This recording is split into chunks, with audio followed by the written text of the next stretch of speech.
Why, hello everyone, CraftyMama here. Hope you have all been doing well and staying happy. Today I want to share some from my book, my art book, 365 Days of Art. I enjoy doing these types of books and have a variety of them. So let's check it out, 365 Days of Art. Here's what the cover of the book looks like. We open it up inside and you have some of the black like chalk type paper. It says a creative exercise for every day of the year by Lorna Scobie.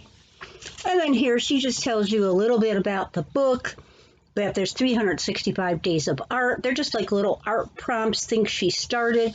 You don't have to do them in order. You don't have to do it every day.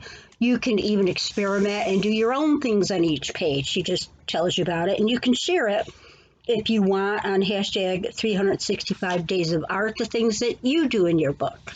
Now here are 2 pages where it shows you each day, 365 days. You can circle, X them out, whatever you want to do if you want to do that part for the days that you do complete. And then here she just gives you some examples of materials you can use, pencils, fine liner pens, things like that.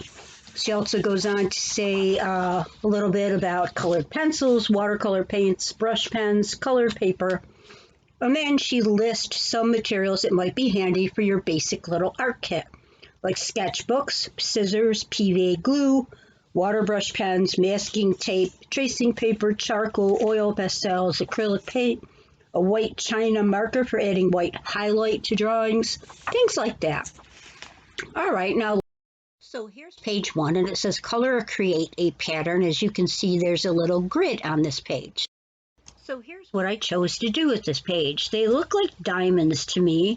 So what I did is sometimes I did like the bottom or the top in different colors. I used colored pencils on this one. Then I did like parts of it that look like little kites to me towards the bottom. And then I was doing like different colors, blocks of 4.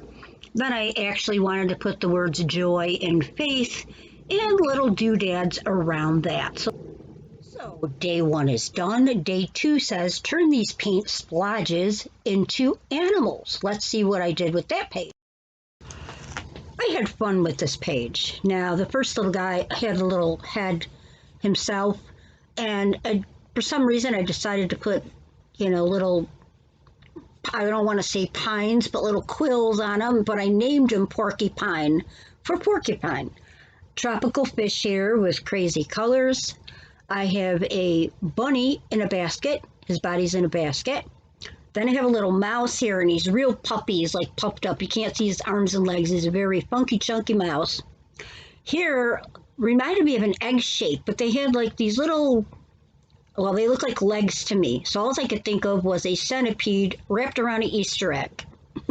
On this one, it's a lobster, and one claw is actually a mitten, says hi on it. This one's a little bird. This is a turtle that's trying to turn around. Over here was a mean-looking ladybug. Here I made into a crab and called it Krabby Patty. Here just came perfect for a little chunky, cute little pig. Here I made this into a slug and called him Sammy Slug. Then we have a very fat cat. Here I was trying to make an aardvark. It was not working.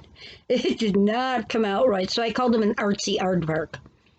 Here is a bunny, but we can't see his face or anything because he's sleeping and his back is to us. And then on this one, it had a cute little like ears and this little nose splotch, and it reminded me of a bear. So I made a little bear called Barely There because he has a head, but his body is not visible. I was having fun with it. What can I say? So on day 3, it says when drawing outside, you could choose to focus on particular elements of a building, perhaps the shape of the rooftops or the edge of a building against the blue sky. Add your own building to the sky on the next page, which it was just a blank blue page. So here's what I decided to do for the blue splash. There's a little story to this. These are 2 very elderly neighbors who have lived next door to each other for years. One has a house that has brick on the front, but over time it's wearing and it's fading. You know, even brick after a long time gets broken and everything. That's what that kind of symbolizes. And this over here, her house is peeling a bit. Then they used to have a tree in between them, a big tree. I don't know if you could see. I drew a tree and erased it on purpose because years ago they would come and meet by the tree. They put up a birdhouse. It was just a tree they shared in the middle of their houses. And they would, over coffee, talk and chat about life in general and watch the birds that would live in the birdhouse. But of course, over time, the tree became bad. They had to cut it down. So now there's just a little stump. And they decided to put the birdhouse on the stump as a remembrance of all their good chats and talks. And here and there, a bird will come and sit on the little stick or the stump. And they still meet behind this little stump and talk about life in general. And they've been neighbors for years. And I just thought, you know, that's just what came to mind when I decided to create the two houses on this page. So we're on to day 4, which says fill the page with swatches of color. So what did I decide to swatch?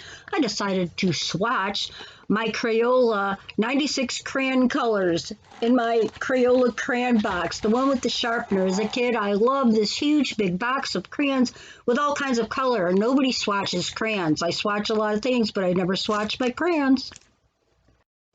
So here are the 96 colors of crayons that I swatched. Some of them look very similar in colors and shades, but hey, I even decided to put the white in there and circle it in pencil and write white, so I knew that I'd actually swatch that one, because of course you can't really see it at all.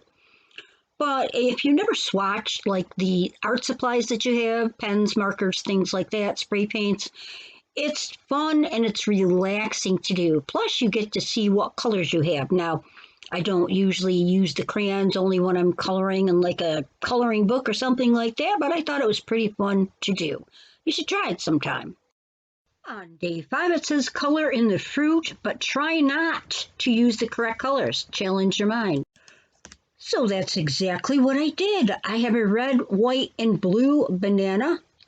I have a yellow orange. I have orange cherries. And actually, one's over here, kind of spoiled. It's like going on the brownish side. I have purple pears. I have multicolored pink, purple, red apples. And then, of course, I wanted to make a very festive bowl.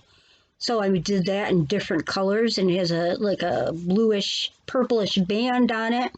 And then I just decided there was so much white on the page that I used washi to make like a frame. And for some reason, just decided to do the little red stripes around it. But again, it was interesting. And yes, it challenged my mind. And I was thinking, what different colors could I make my fruit? What colors would you have made your fruit that aren't the correct colors? Well, that's all I'm going to show of my book here today. I hope you enjoyed seeing the projects I created in my book. Thank you so much for watching. Have a wonderful day, and until next time, next video, bye-bye.